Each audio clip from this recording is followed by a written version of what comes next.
You are now listening to the War Report Podcast Network. What's up? Welcome back to the College League Podcast. I'm Dylan Ableton on Twitter. The latest in Auburn athletics news. As we are still waiting. I just realized my camera all kinds of messed up. Hold on a minute, everybody. There we go. All right. So we're getting ready to talk today about this Auburn football staff that is slowly taking its shape. And of course, the staff, as we talked about on the Sunday show, is most likely the reason why, Auburn won't be in a bowl game, as well as, a lot of the players not being around right now. Just updates around the horn real quick. Since the last time we discussed the portal, 2 more players have entered the NCAA transfer portal, or not entered, but are expected to announce their intentions to.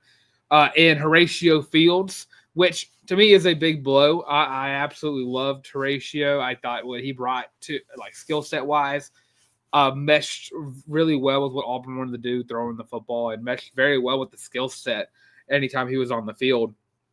So to me, Horatio is a big loss. Just because you got the playmaking abilities out of Cam, you had the making a guy miss and speed out of Eric and Malcolm, and then you had the guy who you could just put on a 5-yard out route and he'll bring it in 95% of the time. So that to me is a big loss. He's one of the big losses Auburn has lost or has suffered throughout this, waiting for the transfer portal cycle to really begin, because it's going to be a hectic cycle, as many of us can see. Another one that did also enter the portal is Amon Lane Gaines. Did enter the portal as well. Didn't get a lot of playing time, so kind of see where they're coming from there. But currently, the 8 Tigers since, I guess midseason, but since the end of the season, 8 Tigers have announced their intentions to enter the NCAA transfer portal. And again, no real starters right now. I mean, Horatio, I think, is the only one that was or Jackson Arnold too, but Horatio and Jackson really the only 2 starters that are entering the portal. Damari Alston, of course, losing his job later on in the year to Jeremiah Cobb, which the jury's still out on what exactly that looks like for the running back room moving forward. I do hear a lot of rumors about Alvin Henderson. People all over Twitter are speculating on that, so we'll see whenever it happens. But I do love that. I do wish all Auburn players the best of luck in their future careers, unless they go to Georgia or Alabama. I always put that out there. Tough Tiger Golesh's offense is to spread you out wide and beat you with speed. That's why Perry and Horatio walked. Yeah, that makes sense. I mean, it is a very fast moving offense that's coming in, and of course, I mean, Auburn played with tempo last year as well, or tried to. Did not do too well at it. But I loved Horatio when he came in. He was one of my favorite portal targets. I even said, he was going to be the best portal wide receiver Auburn brought in, but injuries suck, so didn't get to see a season's worth of him. But Horatio is going to make a quarterback very, very happy wherever he goes. And again, Jeremiah Cobb, to answer your next one, I think that Jeremiah Cobb is one of those priorities. To me, he is right up there with Deuce, Cam, and Malcolm in terms of these are guys you need to bring back offensively.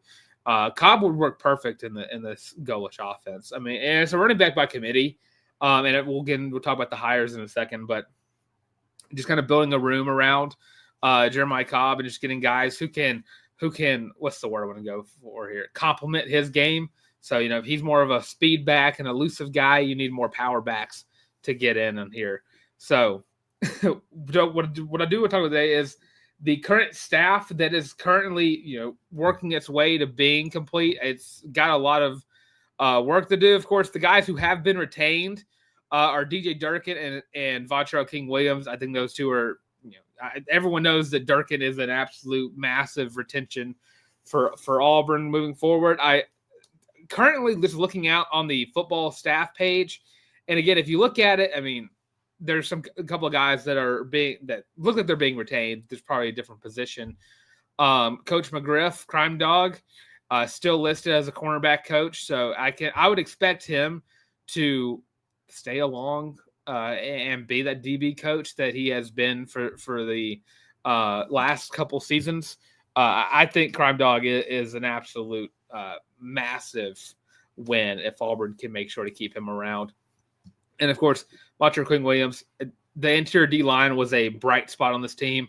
I don't know why you would ever let him go. So big time there, getting retention from him. Another one I will say that has I think been a talking point is Marcus Davis. I mean, I've been updating the staff page every single time just to make sure Marcus is still around. He's still on the website, but of course it's not been updated fully yet. But I do expect Marcus Davis to stay along, just strictly because these wide receivers love Marcus Davis. He's the one that recruited him. And I think with him and Kodi Burns working together, that's the recruiting tandem right there that can't be beat. And, of course, Kodi Burns is being hired as the associate head coach. And something Golesh even mentioned in his presser was just like, when it comes to Kodi Burns, you got to keep Kodi Burns around. The love for Auburn he still has, and, just being a guy who, is just – a masterclass of a coach. And he's been around with Golesh for last two jobs. He was there at Tennessee and, of course, followed him to USF. And now he is going to be the associate head coach. And I believe he's going to – I don't know exactly what the full role is for him. I know co-offensive coordinator is what I have been hearing. But I heard wide receivers coach. There's been a lot of talk about what exactly Kodi Burns will do outside of being the associate head coach. But Kodi Burns is a massive win for Golesh in terms of getting a guy who just knows Auburn that much more, as well as being a big time recruiter and understands how can we sell Auburn to this upcoming group of wide receivers. And of course, Auburn did pick up quite a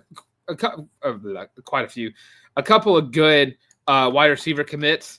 Especially with Deshaun Spencer. I'm super stoked for Deshaun Spencer.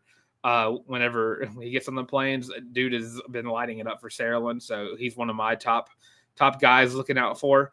Kodi Burns is a big time hire for Golesh. Joel Gordon hired as the offensive coordinator, a guy who understands what Golesh's scheme is and will be the play caller. And something whenever we talked about the press conference, I mentioned this before, the introductory one. I loved the part where he mentioned that his offensive coordinator will be the play caller. I need Auburn head coaches to do that more often. That has been something that has not happened in quite some time, where a coach is not just automatically given the play calling abilities to a coordinator and put them in charge of that. So I understand wanting you to have your scheme, but also that gets in the way of the plays you're calling. And that's something that hurt Hugh Freeze, something that hurt Gus Malzahn in the later years, is just not giving up the play calling. So I do enjoy that. And I love this USF offense coming in. It's a great scheme and it worked out very well. Bad offenses don't produce 3,000-yard passers and 1,000-yard rushers. But I do think Joel Gordon is a really good pickup. I mean, and again, right-hand man to Alex Golesh. And if you're looking at guys who can get poached for head coaching jobs, if everything works out like it needs to, Gordon and Kodi Burns both could be in that list. But he's also a quarterback. He's going to be the quarterback coach as well, and he's known for development. He was right there at Iowa State with Alex Golesh in the development of Brock Purdy, who was a 10,000-yard passer in college. He was there for, I think, 4 or 5 years at Iowa State, but he was a very solid quarterback. And, when Iowa State quarterback is known by the country, you know that they're doing great things over there. So I do like that hire a lot. And, of course, it's not like a shocker hire. I mean, that is his coordinator. But I do love the scheme a lot. I think the veer and shoot does work a lot for Auburn's roster. And it's fast tempoed, as we mentioned. And if you get the right quarterback in there and you retain these wide receivers, it should be an offense that is fun to watch. And that's something that Golesh even mentioned. And he did mention something about the decision making, just for the team in general, and how it gets easier in the years 2, 3, and 4. And again, year 1, I don't want to say it's a wash, but it's definitely the test year, the practice year. Like we're setting the stages for Auburn to be good in the future. And again, I think talent wise, if you're able to retain a lot of the production from this team and develop them over the course of the spring and the summer and the fall, you have a team that can win those 7 games that you need to really prove that Auburn is a winning football team and you can produce a winning culture on the Plains. And I think 7 is a perfect, like, I don't want to say a starting point, but I would say 6 games is a perfect starting point for a coach coming in and rebuilding a culture that was not built on winning. So I think getting in your guys like that, and again, another guy and Tyler, make sure I get this right, Hudanik, and I've heard people say Hannock, but Hudanik, bringing a run game coordinator, often work with the O-line coach, meaning that Jake Thornton is no longer with the staff, which he's one of those guys I mentioned, and guys I did not want to see back on the Plains because of how bad the O-line was. Of course, that I think he's a very good recruiter. It's something that Golesh has been talking about a lot, is building a staff that can recruit not only just those 3 stars, but those higher ups as well. But the big key thing is there's the development of those players. So I think that he's done a good job of kind of building in, and he knows that he's going to bring in a lot of the USF staff, and pretty much, I mean, those 3 are the big names for that. Getting a guy who's going to be calling a lot of the run plays and developing those schemes, those run blocking schemes, and really making sure that this offensive line is, built to block for the quarterback, which is something that they were not doing this past year. The tackles, I mean, Xavier Chaplin, I was rooting for him in the offseason, but a very big disappointment from the portal. Mason Murphy is in that same ballpark. I mean, Jackson Arnold made a lot of dumb mistakes just holding on to the ball, but there was some times where it was just no time whatsoever. So I like it's almost at the point where I'm like, anything is almost an improvement from what Auburn had. But I think it's like the first time Auburn's ever had a run game coordinator. So I do like the idea of that. Because I think the first time I remember hearing about it was at LSU in that 2019 year, because I think Joe Brady was the pass game coordinator and the other OC was the run game coordinator. And I think that works out very well because you have an actual what I'm trying to figure the word I want to say here discussion about what's working, what's not working, how can we continue to call plays correctly, what can we do to make sure that all the talent on this roster is being adequately utilized on the field.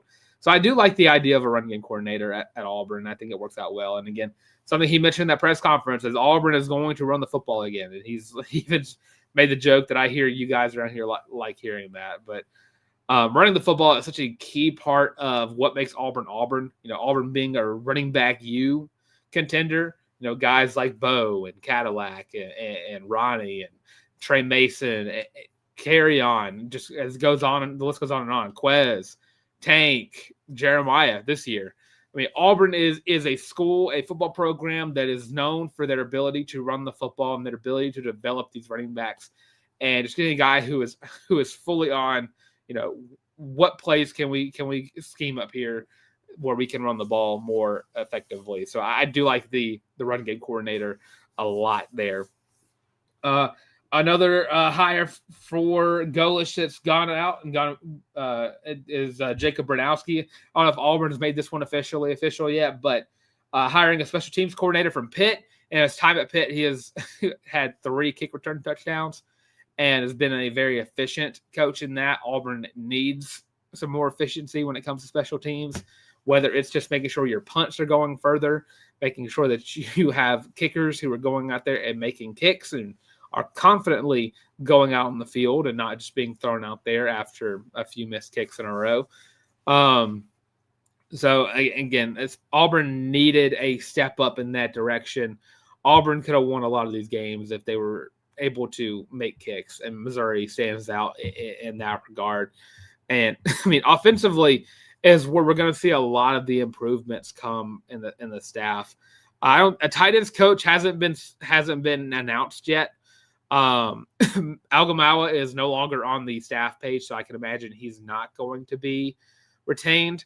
But I know Branowski has worked as a tight ends coach, but from what I've been reading around that, he's not going to be the tight ends coach for Auburn going into this year. So he's only working on special teams, which is big time on that front. But that's pretty much the offensive staff we have thus far. A lot of the hires that have been announced are the supporting staff, the general manager, directors of football performance, football administration, director of applied science, which I like that title a lot. I don't really know what exactly that entails, but I do like that a lot. I guess that's more like strategies and like more. It feels like you're just like a football scientist in a lab, just kind of seeing what new NIL strategies can work out. What can we? And it's like working in a lab basically. You're recruiting in a lab, and I like that a lot. I like the name of that. So I would love to hear more about that position.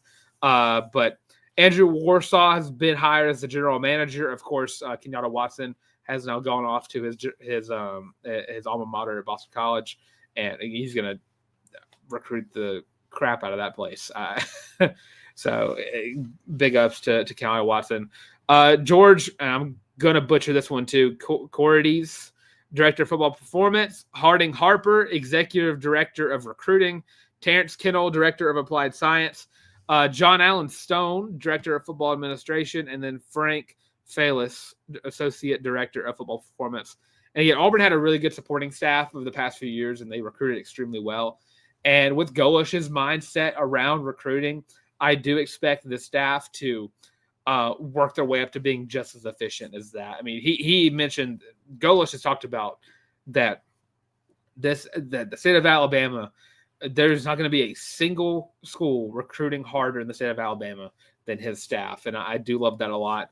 And from what I've been saying, there is a lot of connections to the staff and just the general area of the United States that we're in. Harding Harper, deep ties all across the Southeast is what I've been hearing. So Auburn, this recruiting class, you come in at the 11th hour and you're just working your tail off to get the signings that you got in. And I think Golesh is very excited for the guys that he was able to bring in and keep them on, keep them committed and get them signed. But this next recruiting class is going to be big time. And of course, as soon as that signing day is over with, you're already recruiting for the class of 27 and already trying to get at the class of 28. So, and what I've seen is there's been a bigger emphasis. And again, this is the NIL era we're in. This is the transfer portal era we're in. The supporting staff is just as important as the staff that you have on the field on Saturdays in the fall. All the ones that are coaching up them positions and making sure Auburn can win football games, the supporting staff that are out there recruiting the next generation of your team are just as important. And I think there's been an elevation of that as of late, just over the past few years, strictly because, as the years in college football change and go on, there's there's less and less time where the coaches can go out and do the recruiting. So you have the supporting staff to really back you and go out on that front. So, and I've heard a lot of great things out of all these guys. I mean, especially Andrew Warsaw as the general manager. So I expect big things out of the staff. Defensively, I mentioned Vontrell King-Williams, TJ Rushing no longer with the staff. He's not expected to be retained, which again something I talked about a few shows ago, if I remember correctly. There was a massive regression. TJ Rushing is a great recruiter, an absolutely phenomenal recruiter. But when it comes to what we saw from Caleb Harris in year 1 to year 2, there was a big regression, and the sophomore slump hit hard. The safeties were, I would say, one of the worst parts of this defense. And I mean, Jaquez Robinson, he was a great tackler, but when it came to coverage, he was lacking in some areas. And Caleb Harris, I mean, it was on the same front. So, and then what we have gotten so far, and I see comments, so I'll get to them in just a second. Brad Wilson has been hired as a defensive assistant, so I see more about that. But I do know Coleman Hutzler is a big hire, hired as the edge rusher coach and outside linebackers. A guy with ties to DJ Durkin, a guy that worked with them in Ole Miss, and a guy who, I think one of the best things you can look at is, testimonies from former players. One guy who I saw loves the hire a lot is Chandler Wooten. He mentioned that Hutz is going to recruit his butt off, trying to get the top talent around. And Mississippi State fans weren't upset about Auburn hiring him. He was the former defensive coordinator for Mississippi State, but I didn't understand why. It's a guy who specializes in a certain position, and you made him a defensive coordinator, so he has to go over the whole defense. So if your defense is bad, you're blaming it all on that guy just for not focusing on all the positions at once. But at least from what I've been hearing about him, it's a great hire. A guy who understands what defense Dirk is going to be running, and a guy who knows how to recruit and knows how to recruit the South. So can't be too upset about that. So super stoked for the staff that Golesh is bringing in. Still have a lot of positions that have not been filled in yet, have not been announced yet. But I think, at least from what I've seen thus far and how people are talking about the staff, it is a staff that is built around, the development and recruiting and the pushing and retaining of these players. And, we've had, as I said earlier in the show, we've had 8 players announce their intentions to enter the transfer portal. But from what I've been seeing, Golesh has been working his tail off, trying to get these big guys to stay with Auburn. And one thing I love to hear was when he mentioned, all these conversations with these players. And he's not just going in there and asking them a couple of questions and heading out. He has been mentioning, he has been in those conversations for hours, work 2, 3, 4 hours, going past midnight, just constantly talking to these players. And one thing he mentioned, and I love this part, was that every single one of them said how much they loved Auburn. And whether that means they'll stay or not, they love Auburn. Hopefully that means if they transfer, they won't go to Alabama or Georgia, but they do love Auburn a lot. So that is big time. And I've not heard anything terrible about any of the big guys going out. And I do know that, Golesh knows who he needs to keep on this roster, being, Cam Coleman and Malcolm and Deuce and all those guys who can fit into a scheme extremely well. Again, I'm not against Byron Brown, but I'm against going for Byron Brown and not giving Deuce a chance. I think what we saw versus Mercer with Deuce, it's Mercer. I understand that. That's a true freshman that went out there and balled out in his first ever start. I love what Deuce can bring to the table athletically and just physically. I love Ashton Daniels a lot, and I don't know exactly what the future of Ashton Daniels means with the new staff coming in. So it'll be very interesting to see. I imagine if Byron Brown transfers in and it's a quarterback battle, I wouldn't imagine Ashton Daniels would stick around. He'd probably go off and be a starter and ball out somewhere else. But I don't want to ever see a coach recruit a guy from the portal and then give him the job right away without having an actual battle. And that's what I suspect happened this past offseason, because I saw 2 guys who came in and balled out not in spite, but in comparison to who was the announced starter as soon as he walked on campus for the first time. So I do love what I've seen thus far from the staff. The staff looks like it's built to recruit. And again, we're starting on the class 2027 already.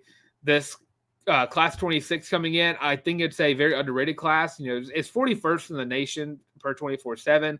I'm not too sure what the on-3 ranking is.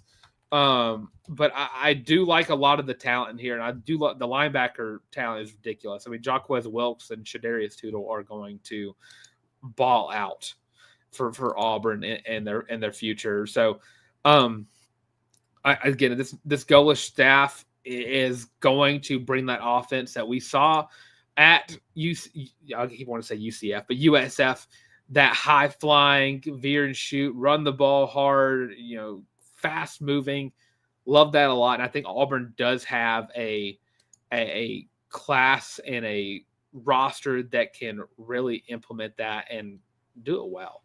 Again, this is a very, very, very tough schedule coming up. If you're a first year head coach, I wouldn't say terrified, but I definitely would be a little bit taken aback by how tough the schedule is. But from what I've been hearing from Golesh, he is not shying away from that. He knows what is expected as the Auburn football coach. He knows what is expected. It just being back in the SEC. He's been here before, so he's not shying away from that. And I love the tenacity and the mindset that he has in and of himself. Again, this is a guy who I've been stoked about Auburn hiring from the get-go. I've been mentioning it all over the place. Whenever someone asked me who I would like to replace Hugh Freeze, if I was asking me if I was the AD, who would I hire? Alex Golesh was always as the top of my list. So I am super stoked for the staff and super stoked to see what this team can do. Again, there's no way to tell how good the season is going to end up this early on. We need to see, again, January 2nd, so a little under a month, so 3 weeks. And we're really going to kind of see, this roster really start taking shape. You have those guys coming in, you have guys that are going to be heading out. So, and that's just college football nowadays. So can't wait to see that. I do love this staff a lot. I do like a lot of what I'm seeing. I like that a lot of the defensive hires, or I guess just really the one thus far, feel it's a Durkin hire, and I do like that a lot. And of course, Golesh is going to bring in guys that he likes too. I probably missed a couple that I could think of, but if there's a cohesiveness with the coaching staffs, the coaching staff in general, then I think we're in good hands. It didn't feel like we had that in the offensive room last year. It felt like Derek Nix should have been calling the plays the whole season, not on whatever down it was that Derek Nix was calling it. I don't understand who in their right mind thought that was a good idea ever. But if this staff is cohesive, then I believe that they're going to retain a lot of the players they want to retain. I think that the energy brought in by Golesh and the energy brought back in by retaining Durkin is big time. And I expect guys like Xavier Atkins to stay strictly because of Durkin being back. I expect a lot of this defensive side of the football to be back. You look at guys like Amaris Williams, he's going to be big time. Atkins, again, he should be up for every defensive award this season, but I don't know if they're going to do that since he's not a playoff. We're not a playoff team. But besides the point, there's a lot of talent on this defensive side of the football that will do some damage because Durkin's back. And if the scheme can work in the SEC, which we know it can because we watched Hendon Hooker do it just a few years back, Auburn's offense should be very fun to watch, as Golesh said. So I'm going to get to y'all's comments, so we'll get up out of here. Let's see. I hope he stops calling Cam and fits him loose.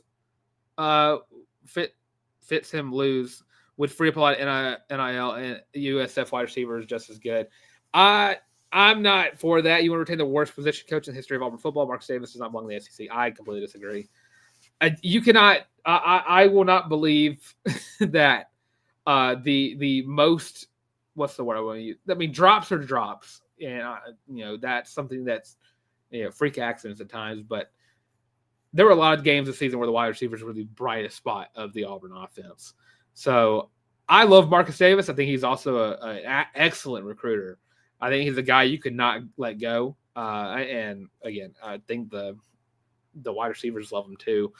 And again, Cam Coleman is going to ball out for Auburn, no matter who the coach is. We saw that these past two seasons.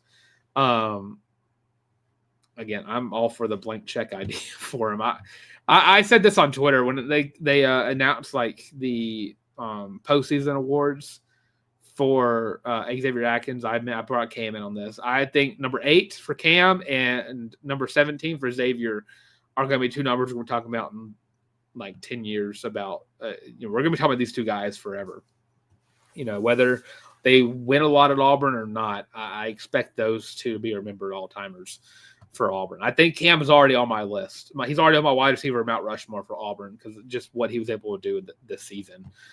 Andrew Crowell, no word on Crime Dog. There's not been an official statement that I've seen about Crime Dog, but he is still on the football staff page. And I mean, they cleared that site for a lot of guys. He's still there. I imagine him being a Durkin guy would probably still be around. And there's not been a hiring of they're going to be hiring a safeties coach more than likely, but not seeing anything about Crime Dog leaving. So I expect him. I expect McGriff to still be there. I think he's also big time for those corners. The corners were good. I didn't see a Kodi Burns announcement yet. Odd. I'm expecting. Like speculated that KB makes Kodi Burns. What I've seen as far as just associate head coach, I've seen wide receivers thrown around there and co-OC kind of thrown around, but associate head coach is definitely like the official position for him. Saying you like the class, completely agree. War Eagle Teresa and meet to you as well. I think Jeff Traylor will make it at UTSA another year until they win the ACC, and then they'll be top of the list, will be poached. I'm still shocked Kentucky didn't hire him. They hired – who did they hire? They hired Oregon's OC, I think. I had to go back and look because it was a very quick hire too. I think they had this one in their mind. Did they not hire Will Stein? Is that who I'm thinking of? Is it Oregon's OC? Yeah, Oregon's OC. I'm so shocked it wasn't Jeff Traylor, just because of the American coaches moving up from the Jeff Traylor is now the best coach in the AAC at least. So yeah, he'll be picked up within a year. It'd be fun to see which team it goes to, though. I mean, I'm still shocked that Iowa State let Matt Campbell go. I fully expected them to kind of fight more, but Penn State's Penn State. Probably should have hired him probably before signing day before that happened. He's from Kentucky and was a Kentucky fan growing up, even though he played at Louisville. Okay, so that makes more sense. I'm not in the Kentucky atmosphere as much when it comes to football. I just know I was expecting Stoops to get fired last year. I don't know why they didn't. I don't know why they even tried to fight for him back whenever A&M hired him, which I thought was a stupid hire for them to make anyways. That would have been hilarious because Kentucky could have let him go and then picked up Elko. Then we talk about Kentucky in the playoffs instead of Texas A&M. But yeah, Jeff Traylor's gone next year. Sorry. And again, I thought I predicted that perfectly whenever he got fired. So he could be Auburn this year. Auburn does play Kentucky this year. I mean, I don't expect Auburn to lose to Kentucky. Kentucky needs a rebuild. It's the first year of them having an offensive-minded head coach in quite some time. I need to pull up Auburn's 2026 schedule just because I can get a mindset. I know the three teams will play every year, which I'm still not for Vanderbilt being that third team. I want LSU. And again, I might be stupid. Mark Stoops wasn't fired, so cousin beat. Was he not? He was fired. Was he not? Mutual parting of ways could be the other thing. We don't play Kentucky. Baylor Bears, Southern Miss, Jacksonville State. I do like Jacksonville State a lot. Bama, Arkansas, Florida. I do love the Auburn plays almost every new head coach in the SEC, though. You got Pete Golding, Lane Kiffin, John Sumrall, and Ryan Fitzgerald. Not Ryan Fitzgerald. Oh, my God. Whoever the Memphis coach, whoever that is. No, he wasn't fired last year, so he could beat Auburn this year. You're right. You're right. Okay, I'm seeing the headcanon that you're talking about. Yeah, I just thought Mark Stoops was going to get fired last year. I didn't expect him to make it to this season because he was so bad last year. I don't want to say he's not a bad football coach. He just kind of got that way at Kentucky. It's hard to win at Kentucky. he did it for a little bit, but then the talent started getting to where, it's not going to Kentucky. Benny Snell's one of my favorite running backs of all time to watch. But besides the point, thank you, Teresa. I understand. But 2026 is going to be a tough schedule. Baylor and Mercedes-Benz, and then Bama and Georgia on the road, Mississippi State on the road, Ole Miss on the road, Tennessee on the road, and then you got Florida, LSU, Arkansas, and Vanderbilt at home as your conference schedule, and then Southern Miss and Jacksonville State as your G5 non-cons. I do love that there are no FCS teams, even though I do love supporting the FCS teams wherever we can.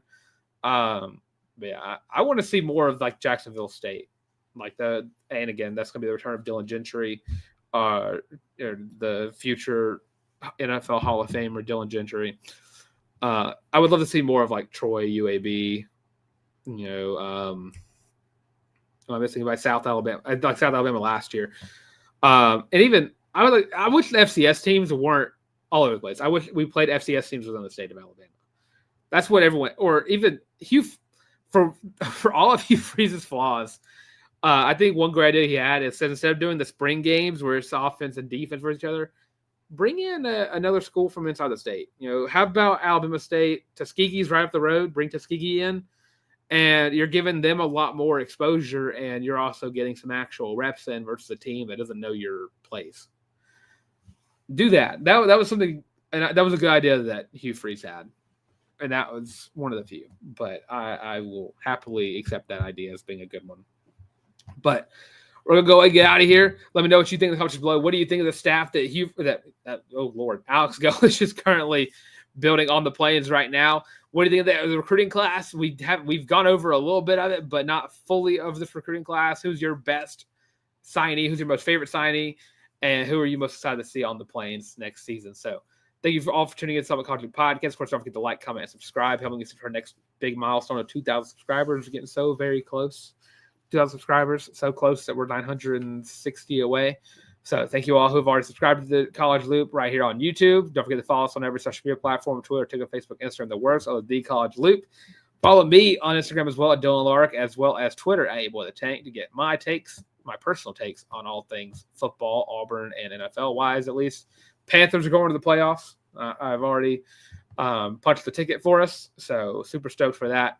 But thank you all who have tuned into the Installment College Podcast yet again. Thank you everyone who has commented on the show. And of course, that being said, with all that being said, and as always, War Eagle.